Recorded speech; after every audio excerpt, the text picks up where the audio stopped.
तर आज आपण बनवणार आहोत मस्तपैकी झणझणीत चमचमीत गवारीच्या शेंगाची सुकी भाजी. थोडासा रस्सा बनवणार आहेत. मस्तपैकी छानपैकी आपण आज गवारीची भाजी बनवूया. तर चला आपण बघूया त्यासाठी लागणारं साहित्य आणि त्याला बनवायची कृती. छानपैकी झणझणीत अशी खमंग गवारीची शेंगाची रेसिपी. तर हे बघू शकता तुम्ही मस्तपैकी गवारीची शेंग जी धुवून स्वच्छ कट करून घेतलेली आहे. गवारीच्या शेंगा मस्तपैकी असं स्वच्छ धुवून कट करून घ्या. आणि आता मसाल्यामध्ये मी तुम्हाला दाखवते काय घेतलं आहे बघा. हिरव्या मिरच्या घेतल्या आहेत, लसूण घेतलेला आहे, लसूण वापरला जास्त, आणि शेंगदाणे जे थोडेसे नॉर्मल भाजून घेतलेले आहेत. आता आपल्याला हे सगळं मिक्सरमध्ये बारीक करून घ्यायचं आहे. तुम्हाला लाल मसाला हवा आहे तर तुम्ही मिरचीच्या जागी लाल मसालासुद्धा वापरू शकता. तर आता लसूण, शेंगदाणे आणि मिरची मी वाटून घे. तर बघू शकता कांदा, टमाटर मी घेतलेला आहे. हे हिरवी मिरची, लसूण आणि शेंगदाणे याला मिक्सरमध्ये छानपैकी थोडं पाणी टाकून वाटून घेतलेलं आहे. आपल्याला थोडासा रस्सा करायचा आहे म्हणून थोडं पाणी टाकले, पातळ वाटण करून घेतलेलं आहे. तुम्हाला लाल मसाला हवा तर मिरचीच्या जागी तुम्ही लाल मसाला वापरू शकता. आणि हे चवीनुसार आपल्याला तेल वापरायचं आहे. तर चला बनवूया आपण. ह्याला बनवायचं मी तुम्हाला कृती सांगते. गरम तेल मी तापत ठेवलेलं आहे थोडंसं. हे बघा त्याच्यामध्ये आपण हे सगळं कांदा टमाटर लाल करून घेऊया छानपैकी. गॅस थोडा स्लोच ठेवा सुरुवातीला, जेणेकरून कसं तेल अंगावर उडत नाही आहे. हळू गॅसवर मस्तपैकी कांदा टमाटर थोडंसं परतून घ्या छानपैकी. बघा असं छानपैकी परतून घ्या. आणि त्यानंतर थोडंसं 5 मिनटं झालं परतून, जेवढं आपला कांदा टमाटर थोडासा ब्राऊन झाला की त्याच्यामध्ये आपण आपला मसाला ॲड करून घेऊया. हे बघा मस्तपैकी छानपैकी आता कांदा टमाटर आपलं लाल झालेला आहे. थोडासा ब्राऊन कलर पण त्याला सुटलेला आहे. असं छानपैकी त्याला मस्त आता फास्ट गॅस केला तरी तुम्ही चालू शकता. आणि त्यानंतर मस्तपैकी आपण याच्यामध्ये जी ग्रेव्ही आपण केलेली आहे, हे बघा बघू शकता तुम्ही किती छानपैकी. आता हे कलर बघा तुम्ही बघू शकता, कलर याचा ब्राऊन झालेला आहे. आता ही ग्रेव्ही आपण टाकून घेऊया, याच्यामध्ये मिक्स करून घेऊया. शेंगदाणे, लसूण आणि हिरवी मिरचीची जी पेस्ट केली आपण ती याच्यामध्ये आपण ॲड करूया. तुम्ही हवं तर याच्यामध्ये मिरचीच्या जागी लाल मसालासुद्धा वापरू शकता. सगळ्यांच्या आपापल्या आवडी असतात. तर मला आज वाटलं की हिरव्या मिरचीचंच गवारीची भाजी करूया मस्तपैकी. याची काळ्या मसाल्याचं सुद्धा कालवण होतं, हिरवा मसाला पण याचा होतो. वेगवेगळ्या पद्धतीने गवारीची भाजी तुम्ही करू शकता. तर आज आपण हिरव्या मिरचीची भाजी गवारीची करून दाखवते. थोडंसं ते मसाल्याचं पाणी थोडंसं आपण याच्यामध्ये ॲड करून घेऊया, जेणेकरून मसाला आपला जो आहे तो चिटकला नाही जाणार.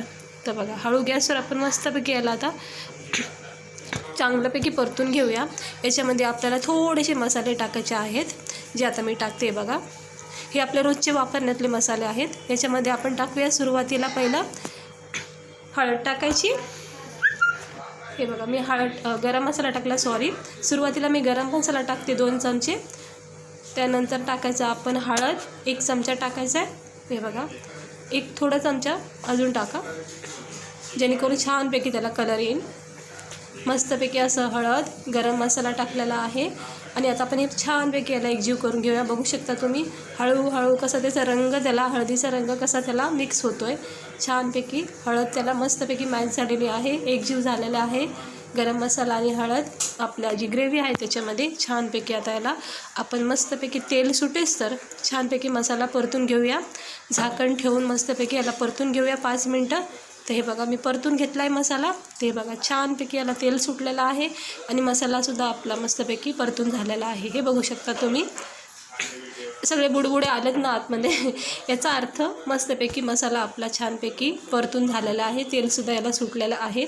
तर आपण ह्याच्यामध्ये आपल्या ज्या गवारीच्या शेंगा आपण ज्या निवडून ठेवलेल्या आहेत त्या आपण याच्यामध्ये आता ॲड करूया. हे बघा आपण याच्यामध्ये ह्या गवारीच्या शेंगा स्वच्छ धुवून घेतलेला टाकून घेऊया. आणि मस्तपैकी आता आपण याला एकजीव करून घेऊया ह्या सगळ्या मसाल्यामध्ये. खूप सोपी पद्धत आहे, तुम्ही नीट बघा. खूप सोपी पद्धत आहे, काही वेळ लागत नाही आहे. छानपैकी अशी मस्तपैकी एकजीव करून घ्या. खायला एवढा छान लागतात गवारीच्या शेंगा, ज्वारीच्या भाकरीसोबत तर खूपच छान लागतात. आणि गावचे लोक ना कधी पण तुम्ही जा, गावामध्ये ना जास्त गवारीच्या शेंगाचा वापर खूप होतो जेवणामध्ये. माझ्या गावाला तर कधी पण जाते ना मी, गवारीच्या शेंगा तर असतात. त्यामुळं मला खूप आवडतात गवारीच्या शेंगा. वांगं, भरलेलं वांगं, हे मीठ आपण चवीनुसार टाकून घेऊया याच्यामध्ये.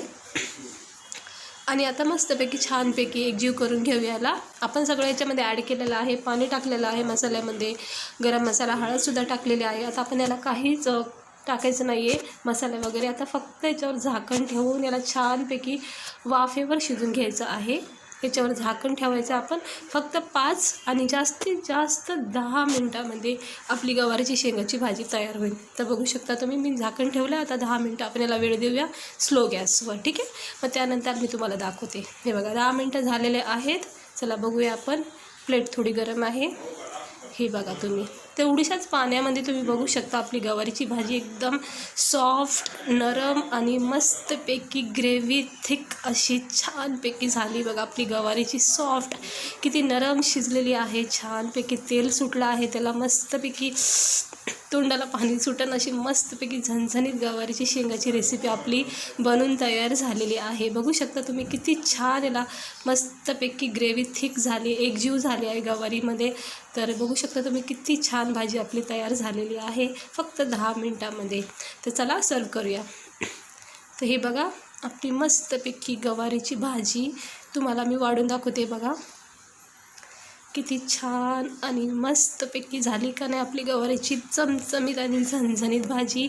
गरम गरम ज्वारीची भाकरी बनवायची आणि मस्तपैकी याचा आस्वाद घ्या. कांदा लिंबू संग सर्व करा. मस्त वाटते खायला. रोटीसोबत पण छान वाटते, व्हाईट राईसबरोबर पण खूप छान वाटते खायला.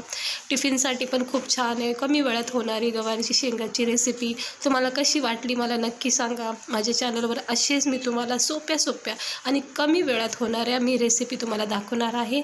तर व्हिडिओ आवडलास नक्की लाईक करा आणि चॅनलला सबस्क्राईबर करा असेच नवीन व्हिडिओ बघण्यासाठी. तर तुम्हाला ही गवारीची शेंगाची रेसिपी कशी वाटली मला नक्की सांगा. तर चला मी आता हे खाऊन घेते. तुम्ही पण स्वस्थ राहा आणि हेल्दी राहा. चला भेटते मी तुम्हाला पुढच्या व्हिडिओमध्ये.